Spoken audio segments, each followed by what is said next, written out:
You're listening to the Parents of Hardworking Teens podcast with Katie Jones, episode number 1. And we're going to kick off by uncovering why more knowledge, more and more hours studying does not necessarily equal more marks or better grades for your teen.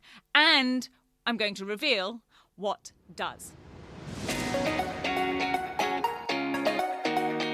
I'm Katie Jones, and with over 15 years in education as an award-winning high school teacher, international external examiner, and as a study coach, I've helped thousands of students skyrocket their results and confidence. And this podcast is where I share all my insights, tactics, and tips with you, the parent, so you can help your hardworking teen get happy, smart, and successful in their study, and have you both enjoy the journey along the way. This is the Parents of Hardworking Teens podcast. Welcome to the podcast. Now, although I know it's traditional for the first episode of a podcast to be all about me and rock solid study and what we're all about, what I decided to do is just give you something that you really genuinely want, which is actually helpful information, something you can take away that's going to make a difference to how you and your teen approach their study. So what I'll do is I will intersperse my story, who I am, why I'm here, what we do at Rock Solid Study throughout all of the upcoming episodes. But I will start off by saying that I set up Rock Solid Study out of really a drive to help students get results that match their effort and their true ability, and help them create the confidence and self-belief that you as parents and me as a teacher really want for our teenagers. Because I was that hardworking student as well when I was a teenager, but I never really had a clue about how exams really worked, what teachers or assessors were really looking for, or how to actually give it to them. So I was always using what I call now the hand in and hope strategy. It was only after becoming actually not a teacher, although obviously that kind of got me partway there, but it was really when I became an examiner and coursework moderator, working for state and national exam boards internationally, that I really understood how all of this works.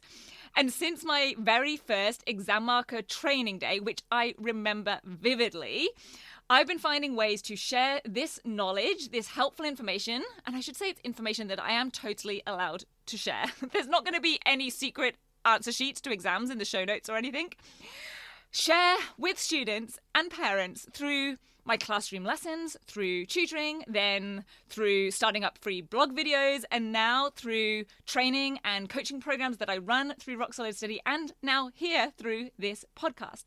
So let's start with today's topic, which is why knowledge and hard work do not necessarily equal great results. It would be so much more straightforward if that were the case, but we can probably all agree that it is not a straight line graph. So often I get emails or have conversations with parents where one of the most frustrating things for them is that their child is studying really hard. They're doing all the things that they're told to by their teachers. They're doing their homework, they're revising for exams, they're researching for assignments and reports, but they're just not getting the results that their child really wants or is aiming for or is capable of, given the knowledge that they have and all the time and the effort that they're putting in. And from my experience, they certainly could be getting those marks, those results, because they do have the ability. That is clear to see. And they do know their subject content. So why is it that hard work and great subject knowledge doesn't guarantee top results? It all comes down to one simple yet super powerful formula. And in particular, one key element in that formula that's so often missing for students. And it's really what all of my coaching, that one key element is what all of my coaching and training is centered around for students. So the secret formula, which I am working very hard to make not so secret. So the not so secret formula for study success is knowledge plus application equals success. Knowledge plus application equals success.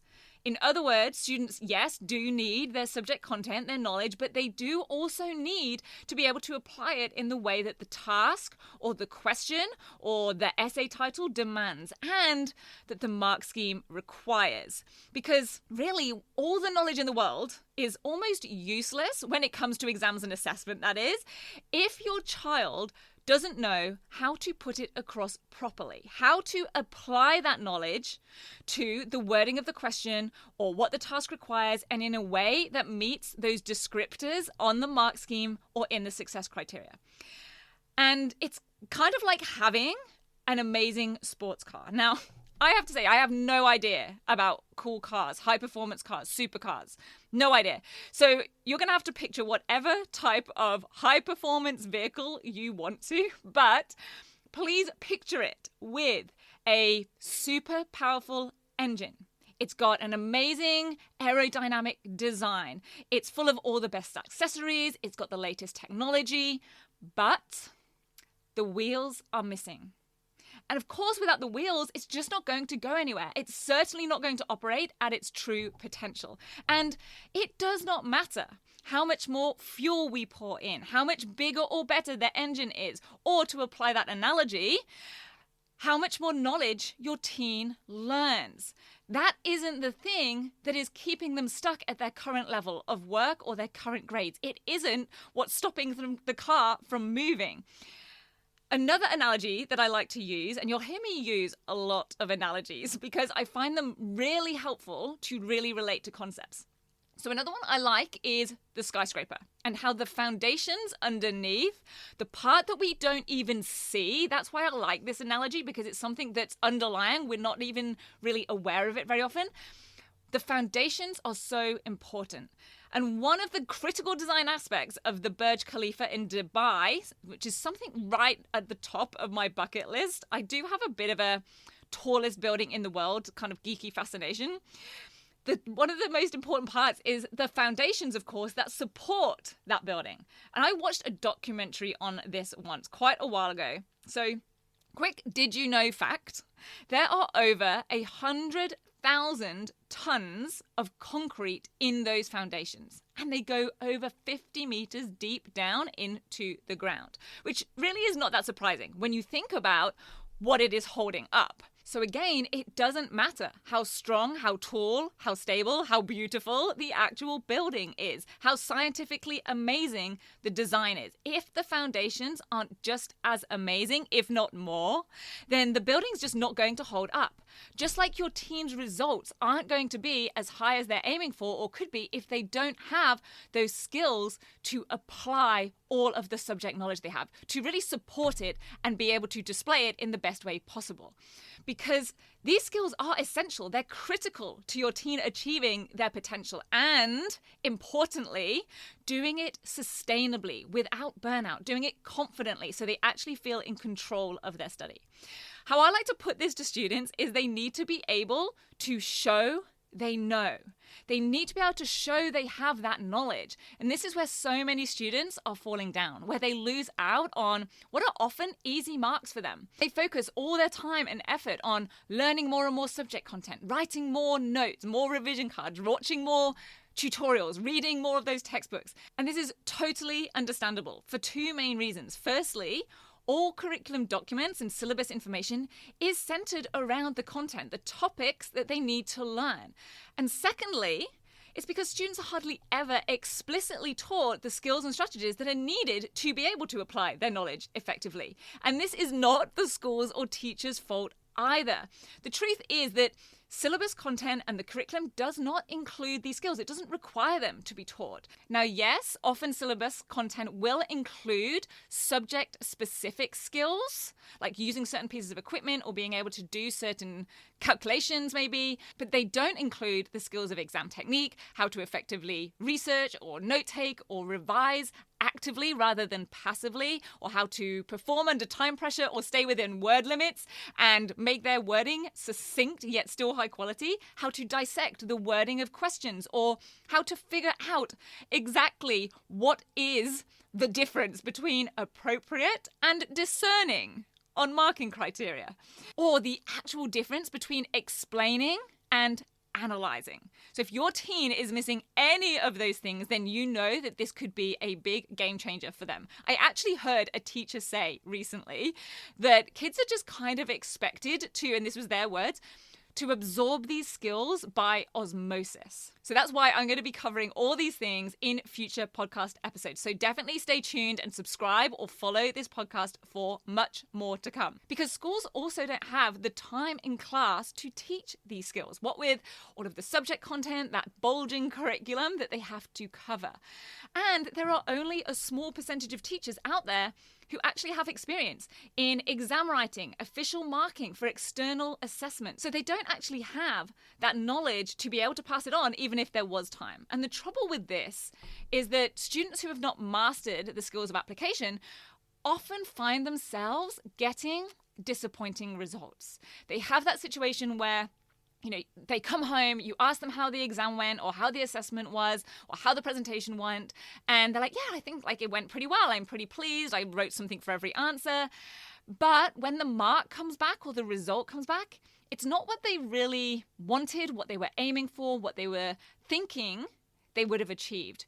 So then they start to things like, okay, well, maybe the information I wrote was just wrong. I just didn't give the right answers. Or they think, okay, I'm just not great at this particular subject. I'm just not good at science. I just don't get English or history. Or they think, okay, maybe I didn't put in enough information. I just didn't have enough facts or figures or stats, and I need to write longer answers next time. This is a very common one, the idea that they just need to put in more stuff next time into their answers. And so naturally, when these thoughts occur, what happens next is they decide they need to learn more subject content, more information, memorize more facts and stats. Or they feel like in an exam they need to be revising harder and longer next time in order to store and then regurgitate all of that additional information they think they need to learn. Or if it's an assignment or a presentation, they think, okay, I just need to include more, or I need to write longer answers. And this is what I call the spaghetti approach. When they're throwing all the spaghetti at the wall, just hoping that some of it is going to stick. So they're writing as much information as they can cram on the page, hoping that some of it is going to get them some marks. And some of it will, but it doesn't mean that they're answering exactly what the question is asking. And it's also the way to end up running out of time in exams or going way over word limits in essays or assignments. And in my experience as an exam marker and coursework moderator, these disappointing results are actually more often because the student simply didn't respond to exactly what the question asked, or they didn't put it across in a way that actually accessed all of the marks available. And I didn't know any of this stuff either as a student. I did not know the skills or strategies for ultimate study success. And I went about my study and my own education the very hard way. I spent a lot of time and effort on things that I know now, on reflection, would have given virtually zero payoff when it came to my exams, my coursework, my overall results. And all those things I was doing, like doing wider reading around the subject, or expanding my vocabulary, or watching the news, all of those bits of additional advice that students get given when they're already doing all of the required tasks. They're doing their homework, they're even including the extension tasks. I know now they really weren't filling the gap that I had in my skills of application. Now, that's not to say that I did badly as a student. I did get very good grades through high school and college and uni, but I definitely did it the hard way. I certainly didn't have a clue as to how exams worked or examiners operated. I didn't even think about it. I didn't even consider that this was something that I should probably be aware of and that I could totally ethically and legitimately find out about and use to my advantage. And I would say it was definitely harder back then because we didn't have the internet where all the past papers were published and chief examiner reports. But the thing is, these same struggles, these same actions, I see so many students studying in the exact same way still today. And I see so many students still working really hard, striving for great results, and very often being capable of those great results, but not achieving them. Or maybe they're getting top results, but they are sacrificing things like their mental health through stress or anxiety, or their life balance, or their hobbies, or just spending time with family or friends because they're spending so long on their study. And parents are concerned about this. They're struggling to help because you probably aren't across all of the subject content, particularly at those higher levels. You maybe haven't read the latest novel or studied the current Shakespeare play. So you're left sort of wondering how to help, wondering if any advice that you're giving them is actually correct. So that's why I'm going to be sharing all of my tips, insights, and experience with you here on this podcast, because I've worked as a high school teacher for 16 years now, including winning a National Teaching Award and being a head of department and head of faculty. But I can tell you that the thing that made the biggest difference to how I help students achieve their very best results and confidence in their study has been as a result of working with national and state exam boards, for example, with ATAR to IB, GCSE to NAPLAN, and I've done that internationally now for over 10 years. And that's what's shown me that the application part is what is missing from so many students' skill sets, and they don't even realize it. But gaining those skills is what slots that missing piece of the puzzle into place and literally catapults students to success. So I'll be going into exactly what I've learned from those experiences and what I continue to learn from them every single year here on this podcast. So as we wrap up this first episode, I'll quickly summarize the key thing I want every parent and student to know about study, and that is that study success formula. Knowledge plus application equals success. So step one, another thing you'll get to know about me is that I love actionable steps, knowing what to do and then just getting it done. Just ask my husband. If we even talk about or come up with like a project around the house or a plan to do something, he knows that that very same day there is going to be a trip to Bunnings or I'm going to be online booking something. So step one for you, take a look at where your teen might be missing a piece of the formula. Do they need to work on learning more subject content or memorizing more of that information to build their knowledge? Or is it more that they're not quite applying that knowledge effectively?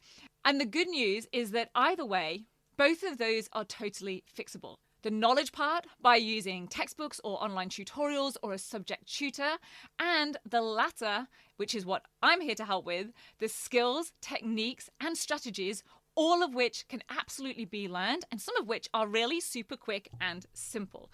So if you'd like to get started with some of those skills, you can request my free parent guide. It's on the website, www.rocksolidstudy.com. And in there, I share with you the 3 huge mistakes I see even smart students making. Plus, I give you the tips on how to solve for them. So that's enough for this first episode. I hope you enjoyed it. It has absolutely been my pleasure to be here with you and begin this process of sharing with you what we do at Rock Solid Study. Thank you for being here with me. Take care, and I'll catch you on the next episode. Thank you so much for listening. Make sure you head on over to www.rocksolidstudy.com and sign up for my free parent guide. The 3 huge mistakes even smart students make in exams and assignments and how to fix them immediately. And I'll see you back here next week.